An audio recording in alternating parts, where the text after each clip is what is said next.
The storm had started earlier than expected. By late afternoon, the sky above the small town had turned almost black, and heavy rain began hitting the streets like sheets of glass. The wind howled through the empty parking lots and rattled the windows of every building nearby. Inside the school, most of the lights had already been turned off. Classes had ended an hour earlier, and nearly all the students had gone home before the weather became dangerous. Only a few teachers remained inside finishing paperwork before leaving for the evening. Thunder rolled across the sky again. In the front office, the principal stood near the window watching the rain fall harder with every passing minute. The streets outside were almost empty now, and visibility was becoming worse by the second. Another loud crash of thunder shook the building. One of the teachers stepped into the office. "Looks like the storm isn't slowing down," she said. The principal nodded. "We'll probably have to close early tomorrow if this keeps up." The teacher was about to reply when something unexpected happened. The front doors of the school suddenly burst open. A loud slam echoed through the hallway as strong wind pushed the doors against the walls.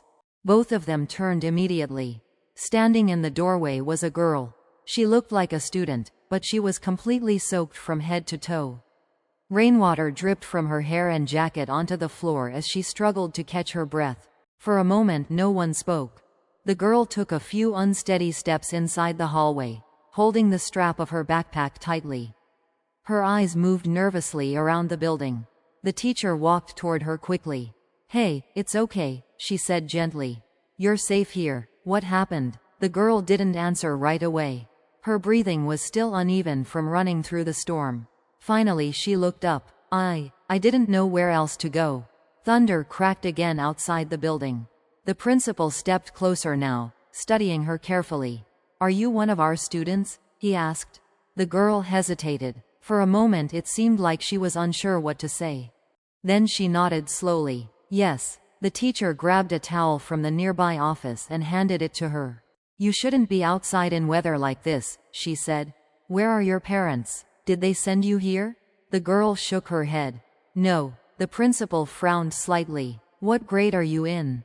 The girl lowered her eyes. 11th. Something about her answer felt strange. The principal had worked at the school for years. He usually remembered most of the students, especially older ones. But he had never seen this girl before. The wind outside howled again, rattling the glass doors behind them. The girl tightened her grip on her backpack. Then she said something that made both adults exchange a quick glance. "I just need to stay here for a little while." The teacher spoke softly. "That's fine. We'll call someone to pick you up." But the girl immediately shook her head again. "No calls." The principal studied her more closely now. Her voice wasn't angry or scared. It sounded careful, like someone who was trying very hard not to say too much. He looked down at the floor where water had begun forming a small puddle beneath her shoes. "Let's get you inside the office," he said calmly. "You shouldn't stand in the hallway like this." The girl followed them slowly into the front office. Outside, the storm grew even louder. Rain hammered against the windows as lightning flashed across the sky. Inside the office, the teacher handed the girl a chair and another towel. "Start drying off," she said. "We'll figure things out." The girl nodded quietly. But as she sat there, the principal noticed something unusual. Her backpack. It looked much heavier than a normal school bag. And she hadn't let go of it once since entering the building. Another loud thunderclap shook the windows. The principal sat down across from her. "What's your name?" he asked. The girl hesitated again. Then she answered softly. "Zunri." The principal repeated the name in his mind. Something about it felt familiar. But he couldn't remember why. He leaned back slightly in his chair. "Well, Zunri," he said calmly, "we're going to help you." The girl nodded, but she still held the backpack tightly in her arms. And outside, the storm kept getting worse. What the principal didn't realize yet was that this storm wasn't the only thing about to shake the school that night. Because inside that backpack, Zunri was carrying something that would change everything. The storm outside only grew louder. Rain struck the windows of the school office so hard that the glass vibrated slightly with each gust of wind. Lightning flashed across the dark sky. lighting the room for brief moments before everything fell back into the dull yellow glow of the office lights. Zunri sat quietly in the chair. Her clothes were still damp, though the towels had helped a little. But one thing had not changed. Her hands were still tightly holding the backpack resting on her lap. The principal noticed it again. Most students dropped their bags the moment they sat down. But Zunri kept both arms wrapped around it as if she was protecting something inside. The teacher placed a warm cup of tea on the desk near her. "Drink this," she said gently. "It will help you warm up." Zunri nodded politely. "Thank you," but she didn't reach for the cup. Instead, her eyes moved toward the hallway. Listening, the principal leaned forward slightly. "Zunri," he said calmly, "we just want to make sure you're okay." She looked back at him. "I am. Do your parents know where you are?" She hesitated, then slowly shook her head. "No." The teacher and principal exchanged another glance. Outside, thunder rolled again like distant drums. "Did something happen at home?" the teacher asked carefully. Zunri didn't answer immediately. Instead, she finally unzipped the backpack. The sound of the zipper seemed strangely loud in the quiet office. Both adults watched as she slowly opened the bag. Inside were several thick folders. And a laptop. The principal frowned slightly. "School work?" he asked. Zunri shook her head. "No." She placed the folders carefully on the desk. The papers inside looked official. Printed documents, charts, and several photographs clipped together. The principal opened the top folder. At first, he thought they were just building plans. But the more he looked, the more confused he became. These weren't student papers. They were inspection reports, construction permits, safety evaluations. Several pages had large stamps across them. "Failed inspection." The teacher stepped closer. "What is all this?" she asked. Zunri looked up quietly. "The school." The principal's eyes lifted from the folder. "The school?" he repeated. Zunri nodded. "The building isn't safe." The words hung in the air for a moment. Outside, lightning flashed again. The principal looked down at the documents again. There were structural diagrams, notes from engineers, warning letters, even photographs of cracks in support beams. His expression slowly changed from confusion to concern. "Where did you get these?" he asked. Zunri took a slow breath. "My father." The teacher tilted her head. "Is he an engineer?" Zunri nodded. "He was hired to inspect the building during the renovation last year." The principal remembered that project. The school gym and several classrooms had been rebuilt during the summer. But the project had been rushed. Budget deadlines, construction schedules. There had been pressure from the district office to finish quickly. The principal turned another page.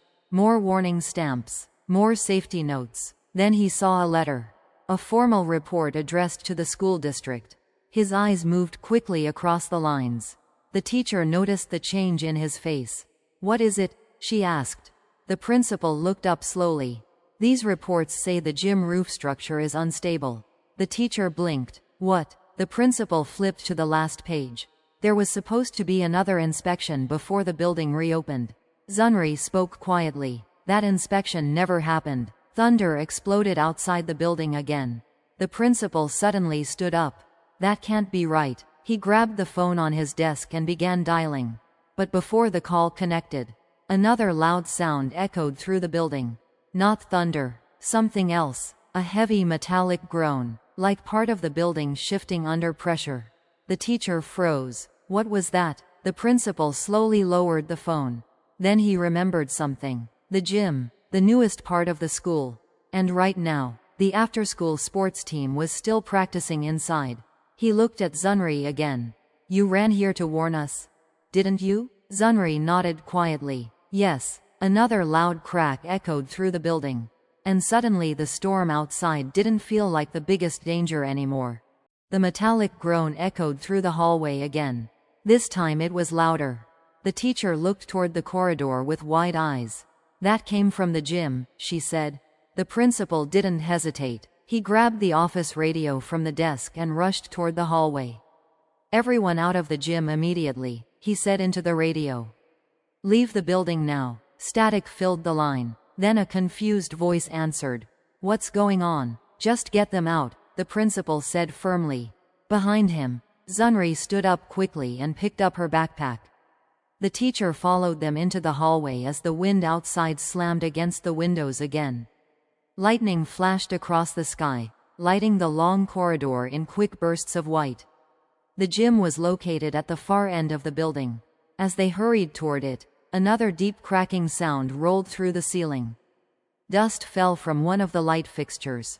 The teacher stopped for a second. Oh no, the principal pushed the gym doors open. Inside, the basketball team was still practicing.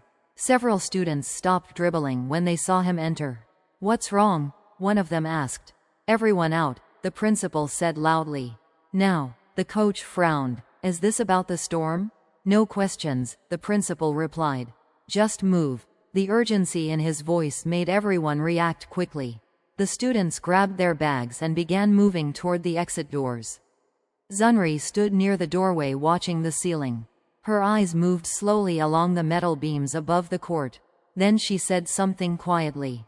It's starting. The principal looked up. For a second, everything seemed normal. Then another loud crack echoed above them. A long line appeared across the ceiling panel near the center beam. The coach's eyes widened. Everyone outside, he shouted. The last group of students rushed through the doors. The principal held the exit open while they ran down the hallway toward the main entrance. The moment the final student stepped outside, a deafening crash exploded behind them. The entire gym ceiling collapsed inward with a thunderous roar. Metal beams slammed onto the empty basketball court. Dust and debris filled the air. For several seconds no one spoke. The students stood in the rain outside the school, staring through the open doors at the destroyed gym. The teacher covered her mouth in shock. That could have been. The principal slowly turned toward Zunri. Full of students. Zunri nodded quietly. The storm continued pouring rain over the parking lot. But now no one cared about the weather. They were staring at the girl who had arrived just minutes before. The coach stepped forward. You knew this was going to happen? Zunri looked down slightly. My father discovered the structural damage during his inspection. The principal crossed his arms. Why didn't the district act on the report? Zunri hesitated. They were under pressure to open the building before the school year started. The teacher shook her head slowly. That's unbelievable. Zunri looked back at the destroyed gym. My father tried to stop it, she said softly. But they ignored his warning. The principal watched her carefully. And tonight? Zunri adjusted the strap of her backpack. My father heard the storm forecast this morning. He knew the roof wouldn't hold under heavy wind. So he sent you here. Zunri nodded. Yes. A long silence followed. Rain continued falling across the parking lot. Emergency lights from nearby buildings began flashing in the distance as people reported the collapse. The principal finally spoke again. You saved every student in that gym tonight. The coach nodded. So did your father. Zunri looked back at the building one last time. Then she quietly said something that made the moment feel even heavier. He said someone had to listen this time. The principal placed a hand gently on her shoulder. And we did. In the distance, sirens began approaching through the storm. But by the time emergency crews arrived, the most important part of the night had already happened. Because one student had run through the storm with the truth. And it had saved everyone inside the school.